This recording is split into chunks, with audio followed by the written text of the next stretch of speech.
പിതാവിന്റെയും പുത്രന്റെയും പരിശുദ്ധാത്മാവിന്റെയും നാമത്തിൽ ആമേൻ. കർത്താവേ, നിന്റെ ഉന്നതമായ നാമത്തിന് സ്തോത്രം ചെയ്യുന്നു. കർത്താവേ, നിന്റെ വിശുദ്ധ പൗരോഹിത്യത്തെ മഹത്വപ്പെടുത്തണമേ. കർത്താവ്, ഈ പ്രഭാതത്തിലെ അങ്ങയുടെ മക്കളെ കാത്ത് കൊതിച്ചിരിക്കുകയാണ് ഈശോയെ. നിന്റെ വലതുകരത്തിൻ്റെ ഒരാശീർവാദം കിട്ടാൻ വേണ്ടി. കർത്താവ്, ഇന്ന് യാത്രയ്ക്ക് ഒരുങ്ങുന്ന ഓരോ മക്കളുണ്ട്.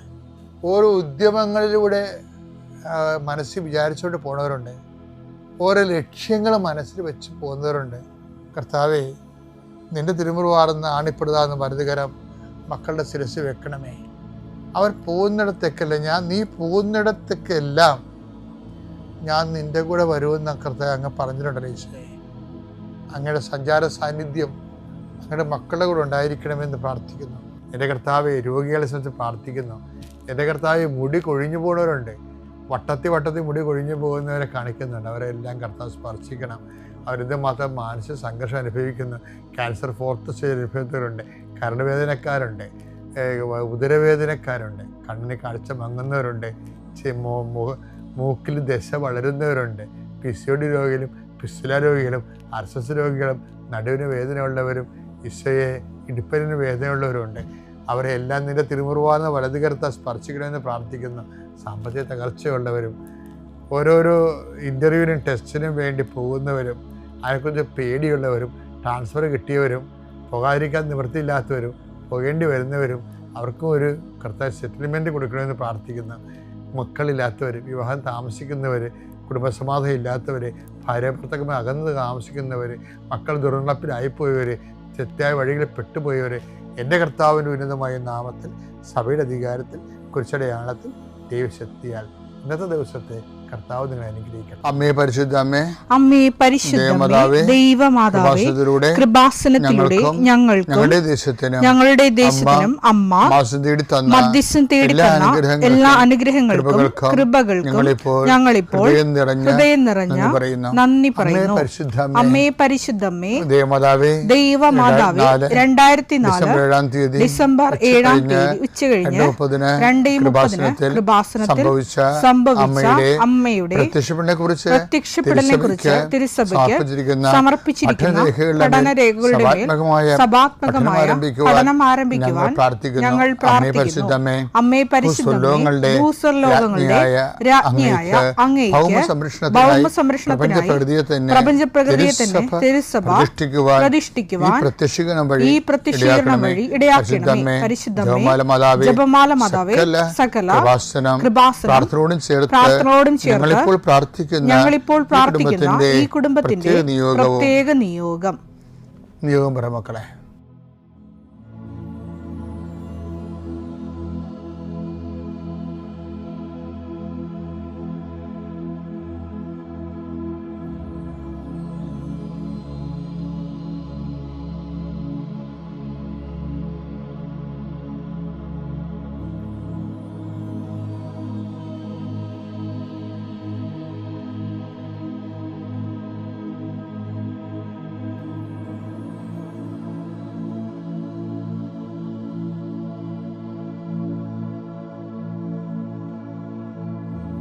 അമ്മയുടെ പ്രത്യക്ഷീകരണത്തിന്റെ ഈ അനുഗ്രഹവേളയിൽ ഞങ്ങൾക്ക് സാധിച്ചു തരുവാൻ കനിയണമേ. ആമേൻ. എന്റെ പ്രിയപ്പെട്ടവരെ, ജെറമ്യാ 1:6 എടുത്തേ. അപ്പോൾ ഞാൻ പറഞ്ഞു, ദൈവമായ കർത്താവേ, ഞാൻ കേവലം ബാലനാണ്. ഞാൻ ആരെനിക്ക് വേണ്ടി പോകുമെന്ന് ചോദിച്ചില്ലേ? ആരെ ഞാൻ അയക്കുമെന്ന് പറഞ്ഞപ്പോൾ അതാണ് ദൈവത്തോട് പറയണത്. എന്നെ അയച്ചിട്ട് കാര്യമില്ല, ഞാനൊരു പാവമാണ്, ഞാനൊരു ബാലനാണ്, സംസാരിക്കാൻ എനിക്ക് പാടവമില്ല, എനിക്ക് സംസാരിക്കാനുള്ള കഴിവൊന്നുമില്ല. കർത്താവ് എന്നോട് അരുളി ചെയ്തു. ലക്ഷ്യം മാറി. കർത്താവിന് അരുളി ചെയ്തു, വെറും ബാലനാണെന്ന് നീ പറയരുത്, നീ ബാലനാണെന്ന് പറയരുത്. ഞാൻ അയക്കുന്നിടത്തേക്ക് നീ പോകണം. ഞാൻ അയക്കുന്നിടത്തേക്ക് നീ പോകണം. ഞാൻ കൽപ്പിക്കുന്നത് എന്തും സംസാരിക്കണം. കൽപ്പിക്കണ എന്തും നീ സംസാരിക്കണം. നീ അവരെ ഭയപ്പെടേണ്ട, നിന്റെ രക്ഷയ്ക്ക് നിന്നോട് കൂടെ ഞാനുണ്ട്. കർത്താവാണിത് പറയുന്നത്. അത് പറഞ്ഞിട്ട് എന്താ ചെയ്തത്? അനന്തരം കർത്താവ് കൈ നീട്ടി എന്റെ അധരത്തിൽ അവന്റെ നാവിൽ സ്പർശിച്ചു. അരുളി ചെയ്തു, ഇതാ എന്റെ വചനങ്ങൾ നിന്റെ നാവിൽ ഞാൻ നിക്ഷേപിച്ചിരിക്കുന്നു. പിഴുതെറിയാനും ഇടിച്ചു തകർക്കാനും നശിപ്പിക്കാനും തകിടം മറിക്കാനും പണിതുയർത്താനും നട്ടുവളർത്താനും വേണ്ടി ഇന്നിതാ ജനതകളുടെയും രാജ്യങ്ങളുടെയും മേൽ നിന്നെ ഞാൻ അവരോധിച്ചിരിക്കുന്നു. എന്തൊരു വർത്തമാനം! ഇതൊക്കെ ഇന്ന് നടക്കണ കാര്യമാണ്. കർത്താവ് വന്ന് നാവിൽ തൊടും. അപ്പം ഈ ഐസയായിൽ നാവിൽ കനൽ കൊണ്ട് തൊടുന്നു, ജെറമിയായിൽ നാവിൽ കൈ കൊണ്ട് വിരൽ കൊണ്ട് തുടർന്ന്. അപ്പോൾ ഇതിന് എന്താണ് ഐസയാൽ പറയണത്? നീ അശുദ്ധനെന്ന് നിന്നെ വിളിക്കരുത്, നീ പിഴുത് എറിയാനുള്ളവരാണ്, പണിതുയർത്താനുള്ളവരാണ്. അപ്പോൾ എന്താണ് ഈ നാവിൽ തൊടണമെന്ന് പറഞ്ഞാൽ എന്താണ്? ശരിക്കും പറഞ്ഞാൽ കൊടിൽ കൊണ്ടെടുത്ത് കനൽ കൊണ്ട് തൊടുകയാണ്. എന്താ സംഭവം? നാവിൽ തൊടണേ എന്താണ്? ശരിക്കും അത് തന്നെയാണ് ഈശോ പറഞ്ഞത്. എന്താ പറഞ്ഞത്? യോഹന്നാൻ 15:3 ഞാൻ നിങ്ങളോട് പറഞ്ഞ വചനം നിമിത്തം നിങ്ങൾ ശുദ്ധിയുള്ളവരായിരിക്കുന്നു. കനൽ തൊട്ടപ്പോൾ ശുദ്ധി ഉണ്ടായില്ലേ ഏശയ്യാക്ക്? കനലെന്ന് പറഞ്ഞാൽ എന്താണ്? ജെറമിയ പറയും അത് വചനമാണ് നിക്ഷേപിക്കണമെന്ന്. ആ വചനം തന്നെയാണ് നമ്മൾ ശുദ്ധീകരിക്കുകയും ശക്തീകരിക്കുകയും ചെയ്യണത്. ഈ ശുദ്ധീകരിക്കുകയും ചെയ്യുന്ന വചനത്തെക്കുറിച്ചാണ് യോഹന്നാൻ 15:3 പറയണത്. ഞാൻ നിന്നോട് പറഞ്ഞ വചനം നിമിത്തം നീ വിശുദ്ധിയുള്ളവനായിരിക്കുന്നു. അപ്പോൾ വചനാധിഷ്ഠിതമായി നമ്മുടെ ജീവിതത്തെ നമ്മൾ പുനഃക്രമീകരിച്ച് കഴിയുമ്പോൾ അതിന് നമ്മൾ ഉടമ്പടി സഹായിക്കും. നമ്മൾ ഒരേ സമയം ശക്തിയുള്ളവരും വിശുദ്ധിയുള്ളവരാകും. അപ്പം നമ്മൾ ശക്തിയുള്ളവരും വിശുദ്ധിയുള്ളവരും ആകുന്നതിന് വേണ്ടി ആയിരിക്കണം ഉടമ്പടിയുടെ ലക്ഷ്യം. അതായിരിക്കണം ഉടമ്പടിയുടെ അടിസ്ഥാനപരമായ നിയോഗം. ആ നിയോഗം നമ്മൾ നെഞ്ചിലേറ്റി കഴിയുമ്പോൾ ബാക്കിയുള്ളതെല്ലാം ദൈവം ചേർത്ത് നൽകും. പിതാവിൻ്റെയും പുത്രൻ്റെയും പരിശുദ്ധാത്മാവിൻ്റെ നാമം. വിശ്വാസ പ്രമാണം. സർവശക്തനായ പിതാവും ആകാശത്തിൻ്റെയും ഭൂമിയുടെയും സൃഷ്ടാവുമായ ദൈവത്തിൽ ഞാൻ വിശ്വസിക്കുന്നു. അവിടുത്തെ ഏകപുത്രനും ഞങ്ങളുടെ കർത്താവുമായ ഈശോ മിശിഹായിലും ഞാൻ വിശ്വസിക്കുന്നു. ഈ പുത്രൻ പരിശുദ്ധാത്മാവിനാൽ ഗർഭസ്ഥനായി കന്യകാമറിയത്തിൽ നിന്ന് പിറന്ന് പൊന്തിയോസ് പീലാത്തോസിന്റെ കാലത്ത് പീഡകൾ സഹിച്ച് കുരിശിൽ തറയ്ക്കപ്പെട്ട് മരിച്ച് അടക്കപ്പെട്ട് പാതാളങ്ങളിൽ ഇറങ്ങി മരിച്ചവരുടെ ഇടയിൽ നിന്ന് മൂന്നാം നാൾ ഉയർത്ത് സ്വർഗത്തിലേക്ക് എഴുന്നള്ളി സർവശക്തിയുള്ള പിതാവായ ദൈവത്തിന്റെ വലതുഭാഗത്തിരിക്കുന്നു. അവിടെ നിന്ന് ജീവിക്കുന്നവരെയും മരിച്ചവരെയും വിധിക്കുവാൻ വരുമെന്നും ഞാൻ വിശ്വസിക്കുന്നു. പരിശുദ്ധാത്മാവിലും ഞാൻ വിശ്വസിക്കുന്നു. വിശുദ്ധ കത്തോലിക്കാ സഭയിലും പുണ്യവാന്മാരുടെ ഐക്യത്തിലും പാപങ്ങളുടെ മോചനത്തിലും ശരീരത്തിന്റെ ഉയർപ്പിലും നിത്യമായ ജീവിതത്തിലും ഞാൻ വിശ്വസിക്കുന്നു. ആമേൻ. സ്വർഗ്ഗസ്ഥനായ ഞങ്ങളുടെ പിതാവേ, അങ്ങയുടെ നാമം പൂജിതമാകണമേ. അങ്ങയുടെ രാജ്യം വരണമേ. അങ്ങയുടെ തിരുമനസ് സ്വർഗത്തിലെ പോലെ ഭൂമിയിലും ആകണമേ. അന്നു വേണ്ടുന്ന ആഹാരം ഇന്ന് ഞങ്ങൾക്ക് തരണമേ. ഞങ്ങളോട് തെറ്റ് ചെയ്യുന്നവരോട് ഞങ്ങൾ ക്ഷമിക്കുന്നത് പോലെ ഞങ്ങളുടെ തെറ്റുകൾ ഞങ്ങളോടും ക്ഷമിക്കണമേ. ഞങ്ങളെ പ്രലോഭനത്തിൽ ഉൾപ്പെടുത്തരുതേ, തിന്മയിൽ ഞങ്ങൾ രക്ഷിക്കണമേ. ആമേൻ. നന്മ നിറഞ്ഞ മറിയമേ, സ്വസ്തി. കർത്താവ് അങ്ങയുടെ കൂടെ സ്ത്രീകളിൽ അങ്ങ് അനുഗ്രഹിക്കപ്പെട്ടവളാകുന്നു. അങ്ങയുടെ ഉദരത്തിൻ ഫലമായി ഈശോ അനുഗ്രഹിക്കപ്പെട്ടവനാകുന്നു. പരിശുദ്ധ മറിയമേ, തമ്പുരാന്റെ അമ്മേ, പാപികളായ ഞങ്ങൾക്ക് വേണ്ടി ഇപ്പോഴും ഞങ്ങളുടെ മരണസമയത്തും തമ്പുരാനോട് അപേക്ഷിക്കണമേ. ആമേൻ.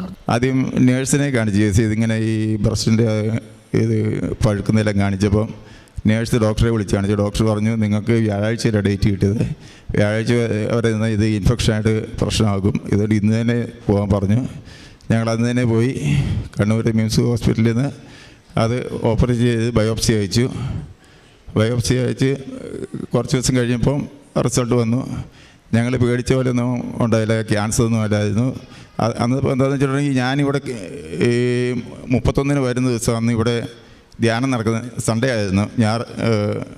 ധ്യാനം നടക്കുന്നുണ്ട്. ധ്യാനം നടക്കുമ്പോൾ അച്ഛനത് പറയുന്നുണ്ട്, ഒരു ബ്രസ്റ്റിൽ മുഴ കാണുന്നുണ്ട്, അത് പേടിക്കൊന്നും വേണ്ടെന്ന് പറഞ്ഞു. ജെസ്സി അത് ചൊവ്വാഴ്ച കാണുകയും ചെയ്തായിരുന്നു. അങ്ങനെ ഞങ്ങൾ ഇത് ഇരുന്ന് റിസൾട്ട് വന്നപ്പം ദൈവാനുഗ്രഹത്താൽ ഇതിന് ഒരു കുഴപ്പമില്ല, പ്രശ്നമൊന്നുമില്ലായിരുന്നു. ദൈവത്തിന് ഒരുപാട് നന്ദി. ഈ സന്തോഷത്തിൽ ജെസ്സി എന്ത് ചെയ്തതെന്ന് വെച്ചാൽ കുറേ ദിവസമായിട്ട് വീടൊന്നും അടിച്ചു വാരാത്തതുകൊണ്ട് പിറ്റേ ദിവസം വീട് മൊത്തം അടിച്ചു വാരി കഴിഞ്ഞപ്പോഴേക്കും എന്താ പ്രശ്നം സംഭവിച്ചതെന്ന് വെച്ചാൽ 4 വർഷം മുമ്പ് ഈ സെർവിക്കൽ ഡിസ്കിൻ്റെ കംപ്ലയിൻറ്റ് കൊണ്ട് ഓപ്പറേഷൻ പറഞ്ഞിട്ടുണ്ടായിരുന്നു. C6 C7 ബൾജായിട്ട് അത് ഓപ്പറേഷൻ പറഞ്ഞിട്ടുണ്ട്. അത് ഭയങ്കരമായിട്ട് കൂടി വേദനയായിട്ട് പിന്നെ കൈയൊന്നും അനക്കാൻ പറ്റുന്നില്ല. പിറ്റേ ദിവസം ഞങ്ങൾ മിംസ് ഹോസ്പിറ്റലിൽ ന്യൂറോനെ പോയി കണ്ടു. ഡോക്ടർ കുറേ മരുന്നുകൾ തന്നു. അത് കഴിഞ്ഞിട്ട് മാറുന്നില്ല. ഫിസിയോതെറാപ്പി ചെയ്ത് നോക്കി.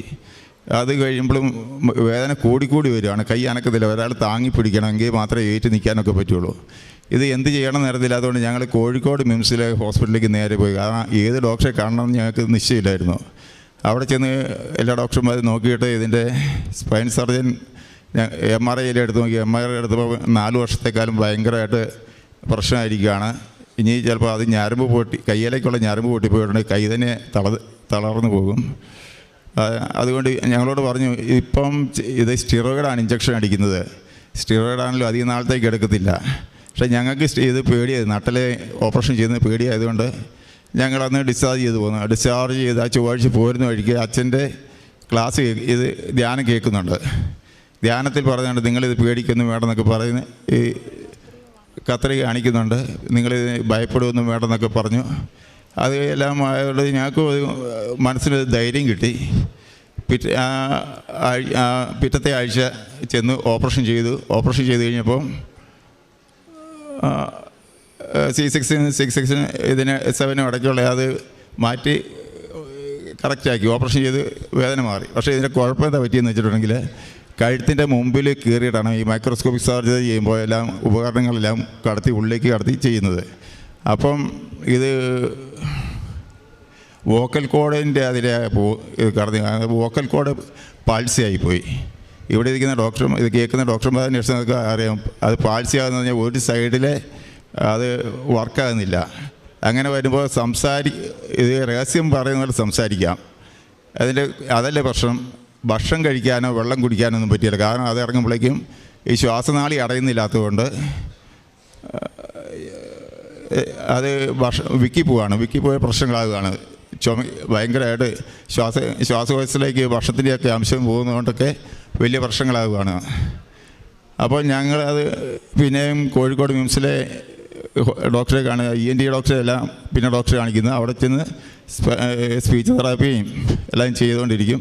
പക്ഷേ അത് ഞങ്ങൾക്ക് 130 കിലോമീറ്റർ ദൂരം ആയതുകൊണ്ട് ഞങ്ങളുടെ അവിടെ 40-42 കിലോമീറ്റർ അകലുള്ള ക്രിസ്തുരാജ ഹോസ്പിറ്റലിൽ അവിടെ സ്പീച്ച് തെറാപ്പിസ്റ്റായിട്ട് ഒരു സിസ്റ്ററുണ്ട്. സിസ്റ്ററെ കാണിക്കുമായിരുന്നു.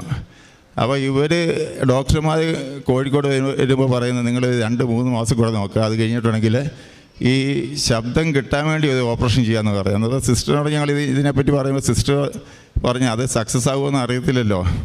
അപ്പോൾ ഞങ്ങളിങ്ങനെ 2-3 മാസം അതിനിടയ്ക്ക് ഞാൻ പിന്നെ വന്ന് രണ്ടാമത് ഉടമ്പടി പുതുക്കിയായിരുന്നു. ഒക്ടോബർ 30 വന്നിട്ട് ഉടമ്പടി പുതുക്കി. അന്നപ്പോഴേക്കും ഈ നവംബർ അവസാനം ഇത് ഡോക്ടർ പറയുന്നത്, നവംബറിൽ ചെന്നപ്പോഴാണ് ഡോക്ടർ പറയുന്നത് ഒരു 2-3 മാസം കൂടെ നോക്കിക്കഴിഞ്ഞിട്ട് നമുക്ക് അല്ലെങ്കിൽ അത് ഓപ്പറേഷനൊക്കെ ചെയ്യാമെന്ന് പറഞ്ഞു. ഞങ്ങൾ അവിടെ നിന്ന് പോകുന്നു. അത് കഴിയുമ്പോൾ സിസ്റ്റർ പറഞ്ഞു ഓപ്പറേഷനൊക്കെ നമുക്ക് ഇത് സ്പീച്ച് തെറാപ്പി ഇങ്ങനെ ചെയ്തുകൊണ്ടിരിക്കുകയാണ്. അത് കഴിഞ്ഞിട്ട് എന്താണെന്ന് വെച്ചിട്ടുണ്ടെങ്കിൽ ഡിസംബർ 1-ാം തീയതി മോന് കോളേജിൽ നിന്ന് രാവിലെ എന്തോ ആവശ്യത്തിന് ഫോൺ വിളിച്ചു വീട്ടിലേക്ക്. അപ്പോൾ യാദൃശ്യമായി അന്ന് ജെസ്സിയാണ് ഫോൺ എടുത്ത് സംസാരിച്ചപ്പോൾ അഭിഷേക് ചോദിച്ചു, അമ്മയ്ക്ക് ഇതിനെ സാധാരണ പോലെ സൗണ്ടായല്ലോ എന്ന്. അപ്പോഴാണ് ഞങ്ങൾ ശ്രദ്ധിക്കുന്നത്. അന്നപ്പം തലേദിവസം വരെ ശബ്ദമില്ലായിരുന്നു. ഡിസംബർ 1-ാം തീയതി നേരെ ശബ്ദം കിട്ടുകയാണ് ചെയ്തത്. ദൈവത്തിന് ഒരുപാട് മഹത്വം ഉണ്ടാകട്ടെ. സർവശക്തനായ ദൈവത്തിനും ഈശോയ്ക്കും പരിശുദ്ധ അമ്മയ്ക്കും ഒരുപാട് നന്ദി പറയും ശബ്ദം കിട്ടിയതിനെ ഓർത്ത്. അന്ന് കഴിഞ്ഞപ്പോൾ അന്ന് തന്നെ സിസ്റ്ററെ വിളിച്ചു. സിസ്റ്റർ ഒരു 3 ദിവസം മുമ്പ് സിസ്റ്ററുടെ അടുത്ത് പോയി സ്പീച്ച് തെറാപ്പി ചെയ്തതാണ്. സിസ്റ്റർ പറഞ്ഞു, ജെസ്സി സാധാരണ പോലെ തന്നെയാണല്ലോ സംസാരിക്കുന്നത്, ഇനിയിപ്പോൾ ഒന്നും നോക്കേണ്ടതില്ല, വേറെ ഒരു കുഴപ്പമില്ല, സാധാരണ സംസാരിക്കുന്ന ശബ്ദം തന്നെയായെന്ന് പറഞ്ഞു. പിന്നെ അത് ക്ലിയറായി. ഇനി ഞാൻ ജെസ്സിയുടെ കൊടുക്കാം. അപ്പം ഞങ്ങളുടെ വീട് പണി തുടങ്ങിയെന്ന് പറഞ്ഞായിരുന്നല്ലോ. ആ സമയം എൻ്റെ ഓപ്പറേഷൻ്റെ സമയമായപ്പോഴത്തേനും ഞങ്ങളുടെ കയ്യിലെ പൈസയെല്ലാം തീർന്നു. പിള്ളേരുടെ പഠിത്തവും ഞങ്ങളുടെ അസുഖവും ഈ വീട് പണിയൊക്കെ ആയ കാരണം സാമ്പത്തിക ബുദ്ധിമുട്ടായി വീട് പണി നിർത്തി വച്ചിരിക്കുകയായിരുന്നു. അപ്പോൾ ഞങ്ങൾ ഹസ്ബൻഡ് ഒക്ടോബർ 31 വന്ന് ഉടമ്പടി പുതുക്കിയായിരുന്നു. അതുകൊണ്ട് ഞങ്ങൾക്ക് ഉടനെ തന്നെ ഒരു സ്ഥലവിൽപ്പന നടക്കുകയും വീട് പണി പൂർത്തിയാക്കാനും സാധിച്ചു. ഞങ്ങൾ ഏപ്രിൽ 30-നുള്ളിൽ വീട് വെഞ്ചരിക്കാൻ സാധിക്കണമെന്നായിരുന്നു നിയോഗം വെച്ചിരുന്നത്. ഏപ്രിൽ 29-ന് ഞങ്ങളുടെ വീട് വെഞ്ചരിപ്പ് നടന്നു. വീട് വെഞ്ചരിക്കുന്ന ദിവസം അന്ന് വൈകിട്ടായിരുന്നു പരിപാടി. അന്ന് ഇതുവരെ എനിക്ക് 50 വയസ്സായി. 50 വയസ്സിൽ ഇതുവരെ കാണാത്ത അത്ര ഒരു വലിയൊരു മഴവില്ല ഞങ്ങളുടെ ദൈവത്തിൻ്റെ ഉടമ്പടിയുടെ അടയാളമായി അന്ന് ഞങ്ങൾ മുറ്റത്ത് നോക്കുമ്പം ഒരു വലിയ മഴവില്ലുണ്ടായിരുന്നു. ദൈവം ഞങ്ങളുടെ നിയോഗത്തിലേതുപോലെ തന്നെ ഏപ്രിൽ 30-ന് മുമ്പ് വീട് വെഞ്ചരിക്കാൻ അനുഗ്രഹിച്ച പരിശുദ്ധ അമ്മയുടെ മാധ്യസ്ഥതാൽ ദൈവം തന്ന അനുഗ്രഹത്തിന് ഒരുപാട് നന്ദി പറയുന്നു. പിന്നെ അടുത്തത് ഞങ്ങളുടെ മകന് ഇപ്പോൾ എൻജിനീയറിങ്ങിന് 4-ാം വർഷം പഠിക്കുവാണ്. 7ാം സെമസ്റ്ററിൻ്റെ പരീക്ഷ ഇന്നലെയാണ് കഴിഞ്ഞത്. അപ്പം ഞങ്ങൾ ഇവന് നല്ല വിജയം ഉണ്ടാകാനും ഒരു ജോലി കിട്ടാനും വേണ്ടി നിയോഗത്തിൽ എഴുതിയായിരുന്നു. അപ്പോൾ ഇവൻ 2-3 കമ്പനിയുടെ ടെസ്റ്റ് എഴുതി. അപ്പോൾ അതിന് ടെസ്റ്റ് ജയിക്കും, ഇൻ്റർവ്യൂവിലാവുമ്പോൾ പാസ്സാകുന്നില്ലായിരുന്നു. അപ്പോൾ എനിക്കപ്പോൾ ഈ കാശ് രൂപം വീട്ടിലുണ്ട്. അപ്പോൾ ഇവൻ കോതമംഗലത്തെ എഞ്ചിനീയറിംഗ് കോളേജിലാണ് പഠിക്കുന്നത്. അപ്പോൾ ഇവൻ്റെ ഈ കൊടുത്തു വിടാനൊരു ധൈര്യം ഇല്ലാത്തതുകൊണ്ട് ഞാനോർത്ത് ഉടമ്പടി കാശ് രൂപം കുത്തിയായിരുന്നെങ്കിൽ ഇവൻ ജയിച്ചേനെ ഇൻ്റർവ്യൂവിൽ നിന്നൊക്കെ ഓർത്തുകൊണ്ട് ഇങ്ങനെ പേടിച്ചിരിക്കുമായിരുന്നു. അങ്ങനെ കൊടുക്കാൻ പറ്റില്ലല്ലോ എന്നൊക്കെ ഓർത്ത്. അപ്പോഴാണ് ഈ ഡിസംബറിൽ ഇവന് സ്റ്റഡി ലീവായിരുന്നു. 7ാം സെമസ്റ്ററിന് പരീക്ഷയായിരുന്നു. അപ്പോൾ സ്റ്റഡി ലീവിന് വീട്ടിൽ വന്ന സമയത്താണ് ഈ ഒരു കമ്പനിയുടെ ഒരു ഇൻ്റർനാഷണൽ കമ്പനിയാണ്, അതിൻ്റെ ഒരു ടെസ്റ്റ് അവിടെ നിന്ന് എഴുതിയായിരുന്നു, ഇൻ്റർവ്യൂ നടന്നത്. അപ്പോൾ ഞാനെന്നപ്പോൾ ഇവനോട് പറഞ്ഞു, ഇവന് ജോലി ആയില്ല. അപ്പം ഞാൻ പറഞ്ഞു, ഇവിടെ വന്ന് കൃപാസനത്തിൽ നീ ഒന്ന് പ്രാർത്ഥിക്കുക, നിനക്ക് കോതമംഗലത്ത് നിന്ന് ഇത്രയും ദൂരമല്ലേ ഉള്ളതെന്ന് പറഞ്ഞു. ഇവൻ പറഞ്ഞു, അത് എനിക്ക് അറിയത്തില്ല, അവിടെ പോയി എന്താ ചെയ്യേണ്ടതെന്നൊക്കെ അറിയത്തില്ല എന്ന് പറഞ്ഞു. അപ്പം ഞാൻ പറഞ്ഞു, എന്നാൽ പിന്നെ നമുക്ക് നിൻ്റെ പരീക്ഷ കഴിയുമ്പോൾ എല്ലാവർക്കും കൂടെ പോകാമെന്ന് പറഞ്ഞ് ഞങ്ങൾ ട്രെയിനും ഇന്നലെ ടിക്കറ്റ് ബുക്ക് ചെയ്തു, ഇന്നലത്തേന് വേണ്ടിയിട്ട്. അപ്പോൾ ടിക്കറ്റ് ബുക്ക് ചെയ്ത് 2 ദിവസം കഴിഞ്ഞപ്പം ഇവന് ആ ഇൻ്റർവ്യൂവിൻ്റെ റിസൾട്ട് വന്നു. ആ ഒരു ഇൻ്റർനാഷണൽ കമ്പനിയിൽ ഇവൻ 7ാം സെമസ്റ്ററിൽ തന്നെ ജോലി തന്ന് ദൈവം അനുഗ്രഹിച്ചു. അതുപോലെ തന്നെ മോള് കഴിഞ്ഞ വർഷം +2-നായിരുന്നു. +2 ഫുൾ A+ വേണമെന്നും പറഞ്ഞ് ഇവിടെ നിയോഗത്തിൽ പറഞ്ഞായിരുന്നു. അതുപോലെ തന്നെ ഫുൾ A+ തന്ന് ദൈവം അനുഗ്രഹിച്ചു. അതിനുശേഷം എൻജിനീയറിങ്ങിന് പോകണോ നേഴ്സിങ്ങിന് പോകണമെന്ന് ഭയങ്കര ടെൻഷനായിരുന്നു. എന്നത്തിന് പോകണമെന്ന് ഒരു തീരുമാനം എടുക്കാൻ പറ്റിയില്ല. അപ്പം ഞങ്ങൾ പറഞ്ഞു, പിന്നെ ഞങ്ങൾ ഇത് ഒരു കാര്യമുണ്ട്, ഞങ്ങൾ പിന്നെ ഈ മോന് ഇൻ്റർവ്യൂവിൻ്റെ കാര്യം പറഞ്ഞില്ലേ, ഇൻ്റർവ്യൂവിന് സമയത്ത് ഞാനിങ്ങനെ ആ കാശ് എൻ്റെ ഷർട്ടിൻ്റെ പോക്കറ്റിൽ ഇങ്ങനെ കുത്തിക്കൊടുത്തു. അപ്പം ഞാൻ പറഞ്ഞു, പേടിക്കൊന്നും വേണ്ട, ടെൻഷനൊന്നും വേണ്ട, എല്ലാം കർത്താവ് നോക്കിക്കോളൂ എന്ന് പറഞ്ഞു. എന്നിട്ട് അന്നേരം ഇവനും ഒരു വിശ്വാസമായി. അപ്പം ഞാൻ വിശ്വസിക്കുന്നു അത് എനിക്ക് ഇതിനു മുമ്പ് തോറ്റുപോയ ഇൻ്റർവ്യൂവിലൊക്കെ ഇവനത് കുത്തി കൊടുക്കാത്ത കൊണ്ടായിരുന്നു എനിക്ക് വിഷമം ഉണ്ടായിരുന്നു. എന്നാണേലും ആ ഇൻ്റർവ്യൂവിൽ ഇവൻ ഉടമ്പടി കാശ് രൂപം ധരിച്ച് പരീക്ഷ ഇൻ്റർവ്യൂ അറ്റൻഡ് ചെയ്തുകൊണ്ട് ഇവനെ ദൈവം അനുഗ്രഹിച്ചതാണെന്ന്. അതുപോലെ തന്നെ മോക്ക് +2 കഴിഞ്ഞ എൻജിനീയറിങ്ങിന് ഞങ്ങൾ ആഗ്രഹിച്ച ഒരു കോളേജിൽ തന്നെ കമ്പ്യൂട്ടർ സയൻസിന് അഡ്മിഷൻ തന്ന് ദൈവം അനുഗ്രഹിച്ചു. +2-ന് A+ കിട്ടി. പിന്നെ ഇവർക്ക് +2-ലോട്ട് കയറിയപ്പോൾ NSS കിട്ടിയിട്ടുണ്ടെങ്കിൽ ഇങ്ങനെ ഗ്രേസ് മാർക്കുണ്ടല്ലോ. അപ്പം ഞങ്ങൾ വിചാരിച്ച് NSS കിട്ടുമായിരിക്കുമെന്നാണ് ഞങ്ങൾ വിചാരിച്ചത്. ഇവൾ നന്നായിട്ട് പെർഫോമൊക്കെ ചെയ്തായിരുന്നു. അപ്പോൾ ഞങ്ങൾ വിചാരിച്ചു എന്താണെങ്കിലും കിട്ടുമായിരിക്കും എന്ന് വിചാരിച്ചു. പക്ഷേ ഇത് NSS കിട്ടിയപ്പോൾ ഇവർക്ക് കിട്ടിയില്ല. അപ്പം ഞങ്ങൾക്ക് ഭയങ്കര സങ്കടമായി. അപ്പോൾ ഞങ്ങൾ അയ്യോ ഈ സാർമാരെയൊക്കെ കുറ്റം പറഞ്ഞു, ഇതെന്താ ഇങ്ങനെ ഞങ്ങൾക്ക് തരാതിരുന്നതെന്നൊക്കെ പറഞ്ഞു. പക്ഷേ എന്നിട്ട് അപ്പം പിന്നെ +2-ന് ശാസ്ത്രമേളയിൽ ഗണിതശാസ്ത്രമേളയിൽ ഇവർക്ക് പങ്കെടുക്കാനൊരു അവസരം ഉണ്ടായി. ഇവൾ ഒരു സ്കൂളിൽ നിന്ന് ഒരു കുട്ടിക്ക് ഒരു വിഷയത്തിൽ പോകാൻ പറ്റുള്ളൂ. അപ്പോൾ ഇവൾ പേര് കൊടുക്കാൻ ചെന്നപ്പോഴത്തേനും ടീച്ചർ പറഞ്ഞു ആ വിഷയത്തിൽ വേറൊരു കുട്ടി പേര് തന്നെന്ന് പറഞ്ഞു. അപ്പോൾ ഇവൾ വീട്ടിൽ വന്ന് പറഞ്ഞപ്പോൾ ഞങ്ങൾ പറഞ്ഞു നീ എന്നാ നേരത്തെ പേര് കൊടുക്കാഞ്ഞെന്നൊക്കെ പറഞ്ഞ് ഞങ്ങൾ പറഞ്ഞു. അപ്പോൾ 2 ദിവസം കഴിഞ്ഞ് ഇവൾ പറഞ്ഞു, ആ ടീച്ചർ പറഞ്ഞു എൻ്റെ പേരെഴുതി വേറൊരു കുട്ടി പേര് കൊടുത്ത കുട്ടി മാറിയെന്ന് പറഞ്ഞു. അവൾ പിന്നെ ഇതിനകത്തോട്ട് മത്സരത്തിലോട്ട് മാറി. അതുകൊണ്ട് എനിക്ക് ഈ ഈ നമ്പർ ചാർട്ടിൽ പോകാമെന്ന് പറഞ്ഞ് ഇവൾ പേര് കൊടുത്തു. എന്നിട്ട് ഉപജില്ല പോയപ്പോൾ ഇവൾക്ക് 2nd കിട്ടി. അപ്പം ജില്ല പോകാമല്ലോ. അപ്പം ജില്ലയിൽ പോയപ്പം ഞാൻ ഈ കാശ് രൂപം കുത്തിക്കൊടുത്തു, ഉടമ്പടി കാശ് രൂപം കുത്തിക്കൊടുത്തു. അപ്പോൾ ഇവളുടെ സ്കൂളിൽ നിന്ന് ഒരു വാനിന് 25 പിള്ളേരാണ് പോയത്. ആ 25 പിള്ളേർ പോയതിൽ ഇവക്ക് മാത്രമാണ് സ്റ്റേറ്റിലോട്ട് സെലക്ഷൻ കിട്ടിയത്. അങ്ങനെ സ്റ്റേറ്റിൽ സെലക്ഷൻ കിട്ടി. സ്റ്റേറ്റിൽ 6ാം സ്ഥാനവും എ ഗ്രേഡും നൽകി ദൈവം അനുഗ്രഹിച്ചു. അതുകൊണ്ടാണ് ഇവർക്ക് +2 2 വിഷയത്തിന് ഒരു വിഷയത്തിന് 1 മാർക്കും